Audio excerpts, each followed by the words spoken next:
Tick tock, tick tock, tick tock. Boom. Hi everyone, and welcome to another video. Now, on Cold War video number 8, we were looking at the Berlin Wall, and I said to you towards the end of that video, things were going to get very, very scary in a different part of the world. Well, here in video 9, we've moved across from Europe, across towards America, and we've come to the country of Cuba. And we're going to have a look at the Cuban Missile Crisis of 1962. Now, before we start, let's just have a quick recap. The Cold War came about from 1945, end of World War II. And there's two ways of looking at it, ladies and gentlemen. Positively, you could say from 1945 that we'd managed to keep the peace. There was no direct fighting between USA and USSR. That's a positive. You could say negatively, yes, there was no actual fighting, but there'd been a lot of tension. It had created fear. School children, instead of doing lessons on English, maths, history, geography, they also had a lesson which was called duck and cover, where they'd hide under their desks in case of nuclear attack. What would that actually show us about the Cold War? Fear. So, if you remember back to video 8, the Berlin Wall had increased tension between America and USSR.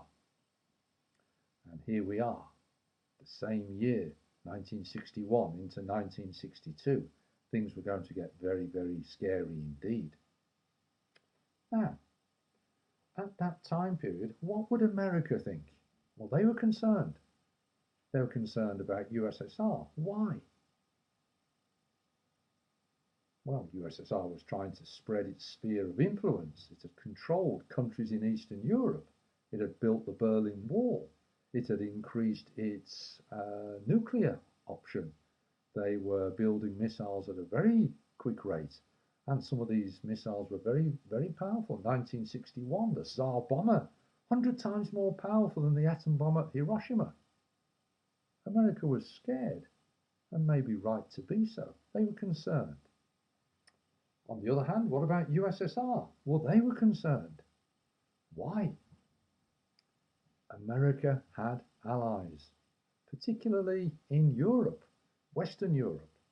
And one of those countries, Turkey, had allowed America to put its missiles in its country, where it could very easily target and hit huge parts of the USSR.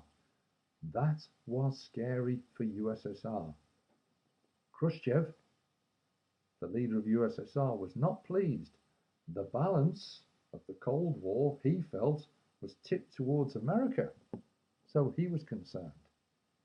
American missiles could hit Russia, but Russian missiles could not hit America. He was not pleased about that. Another thing which had developed recently was the war in space, sometimes called the space race. And here, undoubtedly, USSR was ahead of America. USSR had launched its Sputniks. It had the first man in space. It was way ahead of America at that time. And Khrushchev, indeed, here he is, Nikita Khrushchev. He boasted in 1960, he said, "The world is sleeping under a red moon." He was showing off, saying, we are ahead of America, which they were. 1960 sees a new president in America, President Kennedy, JFK, and he makes a very famous speech where he says, within the decade, we will put a man on the moon. Now, he was right, they did. Kennedy was trying to catch up with Khrushchev in space, the two superpowers against each other.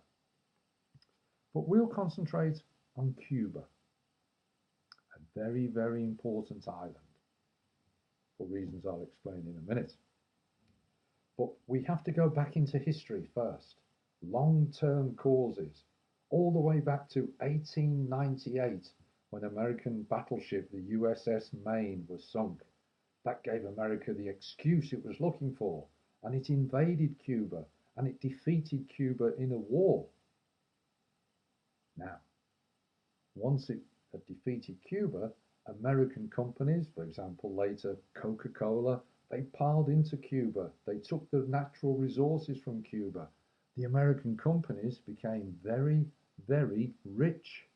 They were making the dollar, ladies and gentlemen, millions of them. American companies owned all of Cuban oil. They owned 50% of the Cuban railways. They owned 40% of the Cuban sugar industry. American companies did very well from Cuba. Now, as we moved to the 1950s, Cuba was led by a dictator, not a very nice man, a man called Fulgencio Batista. Great name.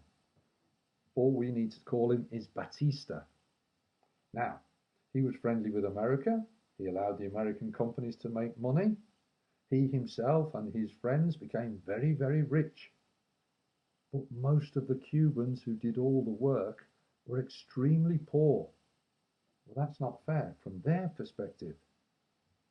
So, 1958, there is a Cuban revolution, a communist revolution led by a man called Fidel Castro. And he takes control of Cuba. He overthrows Batista. And many of the Cubans are exiled. They have to run away to America. The communists have taken over Cuba. Now, the Americans are not very happy with that. Why not? Have a think. That's true. Hopefully you said, it's changing the balance there.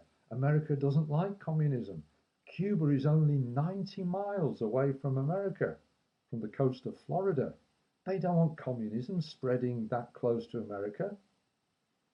So, America reacts. They ban all imports from Cuba.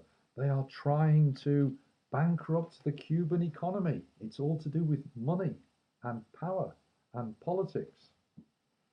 Well, if you are Castro and you are being, as he would see, picked on by America, who would he turn to for help?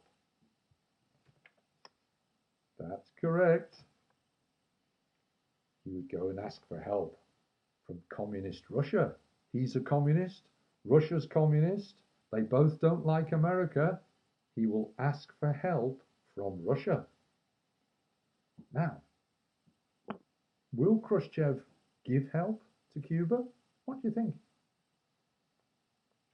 Of course he will. Of course he will.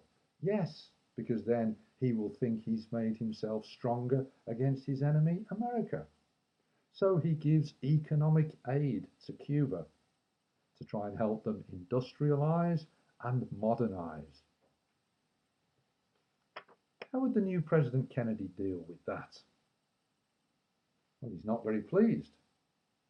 The CIA train some of those Cuban exiles. They train them and say, right, if we land you back in Cuba, you can go and get rid of Castro, and then you can take over again. We can bring the American companies back in. We can go back to the way it was. That's very good for America. It's very bad for USSR. Let's do it. So the CIA train the troops, and the Cubans are landed back in Cuba at a place called the Bay of Pigs. It's called the Bay of Pigs invasion. Well, ladies and gentlemen, it was a disaster for America. 1,500 Cuban exiles landed, but they're faced by Castro and almost 20,000. They are defeated. Once again, Castro and the communists have triumphed in Cuba. How will America feel? Embarrassed, angry, annoyed, upset. Castro's aware of this. He's aware that he's annoyed America.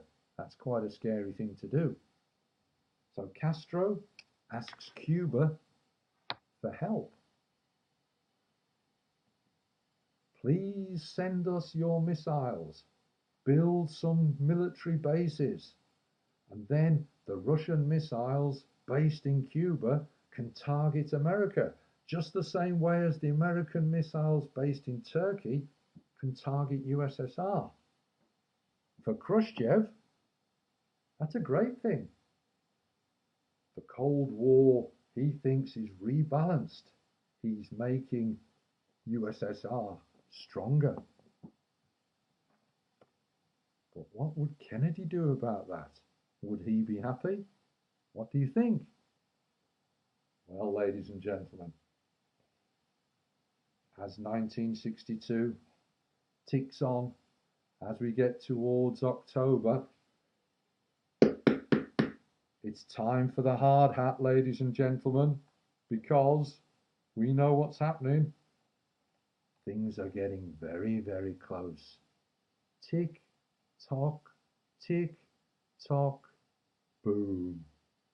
Would we finally run out of time? Would we get to another nuclear conflict? World War III? Who knows? It's time for the hard hats. Things are going to get very, very tricky indeed. And we'll have a look at that in the next video. Speak to you soon. All the best.